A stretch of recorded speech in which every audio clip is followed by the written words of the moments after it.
Hello everyone, welcome to our channel Legal Mind Map. So today we'll cover appeal from appellate degree, explanation, format, affidavit, case law हम सब cover करेंगे इसका. Our subject is drafting, pleading and convincing. So start करते हैं video को. सबसे पहले meaning समझते हैं. An appeal from an appellant degree is also called a second appeal. इसे और क्या कहते हैं? second appeal भी बोलते हैं. After a civil case is decided by a trial court. Trial court जब एक सिविल केस को डिसाइड करता है, जो लूजिंग पार्टी होती है वो फर्स्ट अपील फाइल कर सकती है हायर कोर्ट में, जिसे अपीलेट कोर्ट भी कहा जाता है. यानी जिस हायर कोर्ट में वो अपील फाइल करती है उस कोर्ट को अपीलेट कोर्ट किया अपीलेट कोर्ट कहा जाता है. ठीक है. If that appellate court also passes a judgment और decree and a party still feels there is a serious legal mistake, उस अपीलेट कोर्ट के पास करने के बाद जो ऑर्डर है वो तब भी पार्टी को लगता है गलत ऑर्डर है, कोई बहुत सीरियस मिस्टेक हो रही है कोर्ट से, तो वो क्या कर सकते हैं? They can go to the high court. वो हाई कोर्ट में जा सकते हैं अंडर सेक्शन 100 CPC. मैं दोबारा समझाती हूँ. ये एक पार्टी है P, ये जा रही है पहले तो ट्रायल कोर्ट में. This is the trial court T. ठीक है. अब ट्रायल कोर्ट का डिसीजन भी उसको ठीक नहीं लगा है तो वो जाती है फर्स्ट कोर्ट में अपील करने, जो कि है अपीलेट कोर्ट. और अगर इसका भी डिसीजन सही नहीं लगता, जहाँ पे उसे लगता है कोई बहुत सीरियस लीगल इशू आ रहा है, कोर्ट नहीं समझ पा रही है, तो वहाँ पे वो जाएगी दूसरे कोर्ट में, that is the high court. ठीक है. आई होप आप समझ आया होगा आपको. ये 3 चीज़ों का आप समझिए. Trial court, then appellate and then high court. ठीक है. और वो पार उसे कौन देता है? सेक्शन 100 के अंडर, CPC के under. But this is not for rechecking fact. तो अब हाई कोर्ट ये नहीं करता कि फैक्ट को रीचेक करता है. पार्टी का एक बहुत बेसिक बुनियाद होती है जिसके बेसिस पे ना, वो एक रूट होता है जिसके बेसिस पे वो हाई कोर्ट में केस लेके जा रही है. एक बहुत बड़ा मुद्दा या इशू मान के चलो, जैसे कि क्वेश्चन ऑफ लॉ, जहाँ पे पार्टी ये साबित करना चाह रही है कि लॉ को गलत तरीके से इंटरप्रेट किया गया है, यानी समझा गया है, या फिर लॉ को गलत तरीके से इस्तेमाल किया गया है, या फिर फॉर एग्जांपल कोई जुरिस्डिक्शन इशू हो गया बहुत बड़ा कि ये केस तो कॉम्पिटेंट, ये कोर्ट तो कॉम्पिटेंट कोर्ट ही नहीं था, ये तो इस केस को देख ही नहीं सकता था. कुछ ऐसा बहुत बड़े लेवल पे कोई लीगल क्वेश्चन उठा है जहाँ पे कोर्ट को इसे करेक्ट करना ही पड़ेगा, वहाँ पे हाई कोर्ट इसको एक्सेप्ट करेगा, क्योंकि दूसरी अपील है, पहली अपील नहीं है. ठीक है. तो इस बात को समझना होगा. So the high court only hears this appeal if there is a substantial question of law, a serious and important legal question that affects the case. एक ऐसा सीरियस और इम्पॉर्टेंट लीगल इशू जो कि ना सिर्फ एक क्वेश्चन ऑफ लॉ है बल्कि वो केस को भी अफेक्ट कर रहा है. Now why it exist. ये एग्जिस्ट क्यों करता है? ये प्रोविजन इंश्योर करता है प्रॉपर यूज़ो कोर्ट लॉ का. ठीक है. जैसे कि it let's the high court correct wrong interpretation, ठीक है, ऑफ इम्पॉर्टेंट लीगल प्रिंसिपल्स. ये मैं आपको अभी समझा चुकी हूँ. यूनिफॉर्मिटी इन लॉ, जो मेक श्योर करता है कि कोर्ट जो है लाइक अक्रॉस द स्टेट और कंट्री इंटरप्रेट लॉ कंसिस्टेंटली. एक ही मतलब कि लॉ ऐसा ना हो एक कोर्ट कुछ और समझ रहा है उस लॉ का मतलब, दूसरा कोर्ट उस लॉ का मतलब कुछ और समझ रहा है, बहुत ज़्यादा इंटरप्रिटेशन में डिफरेंस आ रहा है. Law means same for every one because law is equal for every one. Now prevents endless litigation. तो इससे क्या होता है? अब क्यों हम इसी मुद्दे पे लाइक कि इंपॉर्टेंट लीगल क्वेश्चन लॉ पे उठा हम तभी केस लेंगे, वरना पर्सन तो बहुत ज़्यादा अपील पे अपील करता चला जाएगा. तो इसलिए कोर्ट ने ये बेंचमार्क रखा है एक तरीके से कि भाई आप इस चीज़ का अगर ये इशू है तभी आप सेकंड अपील कर रहे हो, वरना हम नहीं ले रहे आपकी अपील, वरना आप तो कभी भी डिसीजन से सेटिस्फाई होंगे ही नहीं. तो इसमें हम क्या कर सकते हैं? बिकॉज कोर्ट ने तो फेयर डिसीजन लेना है. Now quality check. It works as a filter to check whether the lower appellate court applied the law correctly. और ये एक तरीके का क्वालिटी चेक भी है कि लोअर appellate अपना काम ठीक से कर रही है नहीं कर रही, जो उन्होंने लॉ अप्लाई किया वो करेक्टली किया है या नहीं किया है. और इसमें जो प्रिवेंट एंडलेस लिटिगेशन है ये हम 2 नज़रिए से देखेंगे. एक तो ये पर्सन अगर ये बेंचमार्क सेट कर दिया है तो कोर्ट बार बार केसेस नहीं लेगा. दूसरा ये भी मेक श्योर करता है अगर कोर्ट केस लेता है तो ये भी मेक श्योर होता है कि उस पर्सन को और परेशान ना होना पड़े फैक्ट्स के साथ, अगर उसकी गलती नहीं है और कोर्ट ने ही गलत तरीके से लॉ को यूज़ किया है तो. ठीक है. Now comes legal foundation. ठीक है. सेक्शन 100 जो है उसे डिटेल में मैंने आपको एक्सप्लेन करना है. सो सेक्शन 100 का 1 देखते हैं. Right to second appeal. एक सेकंड अपील जो है वो अलाउ होती है हाई कोर्ट में only if case involve a substantial question of law. तो ये कब अलाउ होती है, जब केस के अंदर ना सब्सटैंशियल एक वो आ जाए, क्वेश्चन ऑफ लॉ आ जाए, जो मैं आपको भी बता ही चुकी हूँ. Let me select the different colour ताकि आपको विजिबल हो.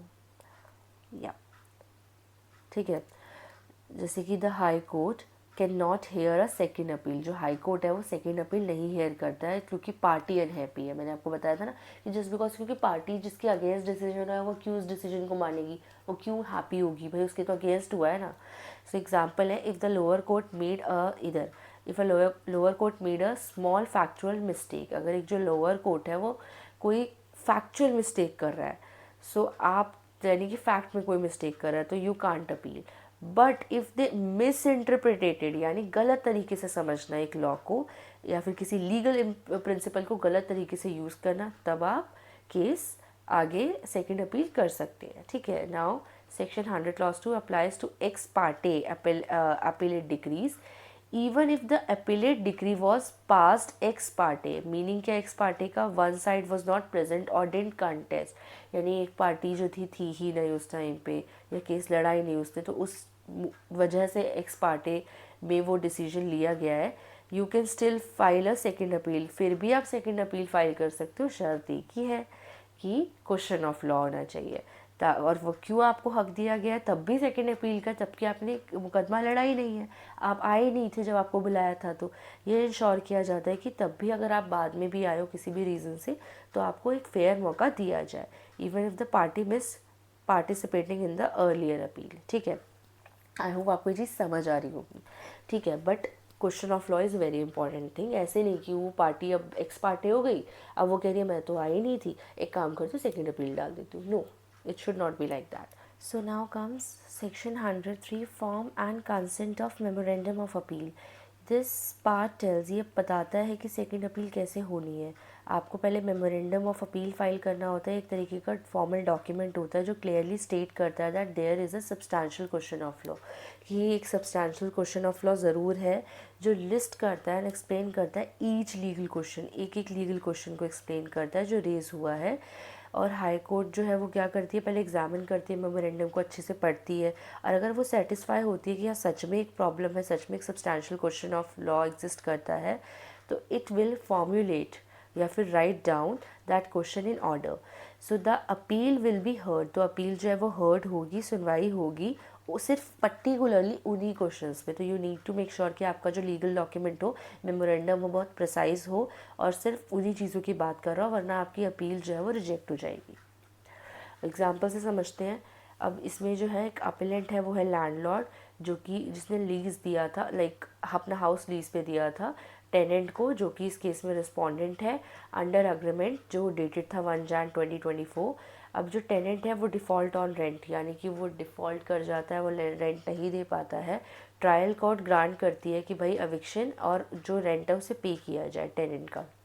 अब जो लैंडलॉर्ड है वो अपील करते हैं.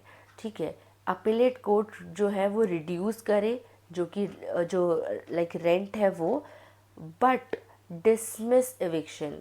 ठीक है, जो एविक्शन है उसको डिसमिस कर दे. अब लैंडलॉर्ड जो है वो चैलेंज करते हैं that appellate court misapplied section 108 to 110 CPC. ठीक है, कि इन्होंने मिस अप्लाई किया है सेक्शन 108 टू 110 CPC, अलाउ किया है कि कुछ like allowing issues beyond law, की कुछ इश्यूज़ हैं जो लॉ के आगे निकल चुके हैं इस सेक्शन से आगे, एंड जो इनकरेक्टली इंटरप्रिटेट किया है लीज टर्म को, गलत तरीके से समझा गया है लीज टर्म्स को, जो रेजिंग जिससे रेज होते हैं सब्सटैंशियल क्वेश्चंस ऑफ लॉ. ठीक है, interpreted lease terms raising substantial question of law. अब इसको हम ड्राफ्ट करते हैं इनके इशू को.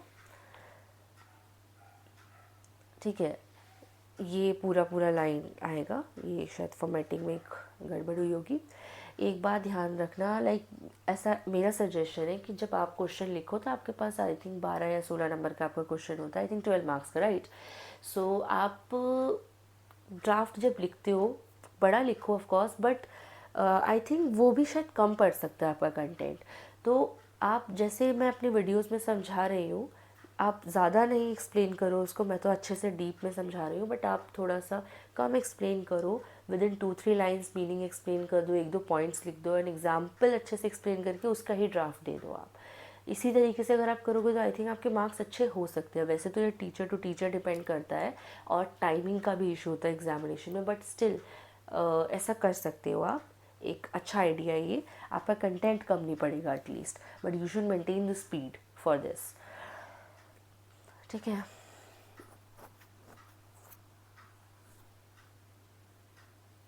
relief parade, then draft,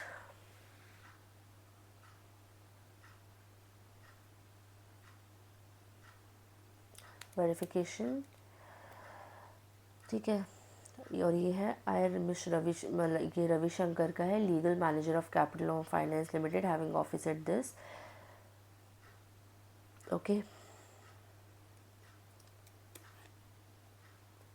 alright, so now the case law.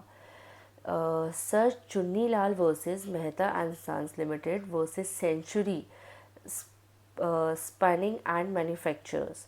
तो इसमें क्या था, this is a landmark supreme court judgment that establish the definitive test for what constitutes a substantial question of law, कि what exactly substantial question of law क्या है। ठीक है, second appeal में इसे क्यों क्या माना गया है, क्या है एग्जैक्टली। सो इसमें कोर्ट ने क्लैरिफाई किया था that a second appeal can't be filed just because you disagree, कि आपको बस डिसीजन नहीं मानना तो आप सेकेंड अपील फाइल कर दोगे, ऐसा नहीं हो सकता है। ठीक है, एक सब्सटैंशियल क्वेश्चन ऑफ लॉ होता क्या है, directly affect the rights of the parties involve, directly effect करना चाहिए राइट्स जो पार्टीज उस केस के अंदर है, यानी कि जो आउटकम है आपका, जो कोर्ट ने जो रिजल्ट सुनाया है, जो ऑर्डर सुनाया है, case must depend on the resolution of the legal question, कि वो जो लीगल क्वेश्चन है, जिस लॉ के ऊपर केस सुनाया गया है, वो लॉ गलत तरीके से अगर इंटरप्रेट किया गया है, समझा गया है, गलत तरीके से प्रिंसिपल यूज़ किए गए हैं लीगल प्रिंसिपल्स, तो be a debatable point of law, जहाँ पे लॉ क्लैश कर रहे हो, मे बी डिबेटेबल पॉइंट हो जाए दो लॉज के बीच में, कि इस लॉ के अकॉर्डिंग तो कोर्ट ने हमारे अगेंस्ट सुना दिया, बट वो लॉ तो हमारे हित में सुना रहा है, हम गलत नहीं है उस लॉ के अकॉर्डिंग, ऐसा कुछ क्वेश्चन आ जाए तो, या फिर कोई बाइंडिंग कोई पुराना केस आ जाए उठ के। ठीक है, be a question of general public importance और one that is not free from difficulty और डाउट, जर्नल पब्लिक का कोई क्वेश्चन आ जाए या फिर कुछ ऐसा आ जाए जिसके ऊपर सच में सोचना पड़ जाए, एक डिबेट पॉइंट बन जाए, डाउट लेना पड़ जाए जिसके ऊपर। So in simple terms this case prevents a second appeal from becoming a retrial, यानी कि ये केस बहुत क्लियरली बताता है सेकेंड अपील आपकी क्वेश्चन ऑफ लॉ पे है, रीट्रायल नहीं है कि आपके पूरे केस को दोबारा सुना जाएगा या फिर फैक्ट्स को दोबारा ध्यान दिया जाएगा। It is just that how the lower court has applied the law and what is the issue, जो आप फाइंड आउट कर रहे हो कि भाई ये लॉ गलत तरीके से अप्लाई किया गया है, वो चीज़।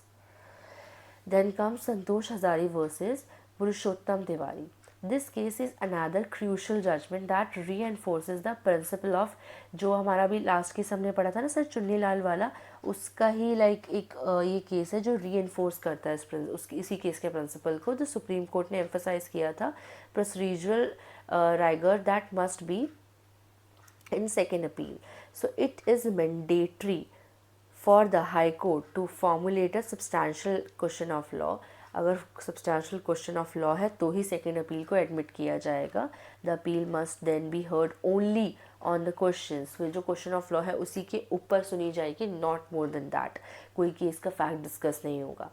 So the High Court cannot re-examine or reappreciate the findings of fact made by the lower court. This judgment serves as a reminder that the High Court's jurisdiction in a second appeal is very limited and is meant to address errors of law, not errors of fact. यानी कि तभी सुनाई होगी जब errors of law पे बात होगी, law की गलती पे, ना कि fact गलत समझा गया या fact की गलती पे बात होगी। लॉ गलत होना चाहिए, लॉ को गलत तरीके से यूज़ करा होना चाहिए, लॉ को गलत तरीके से समझा होना चाहिए, कुछ भी ऐसा होना चाहिए जो लॉ के साथ गड़बड़ हुई है।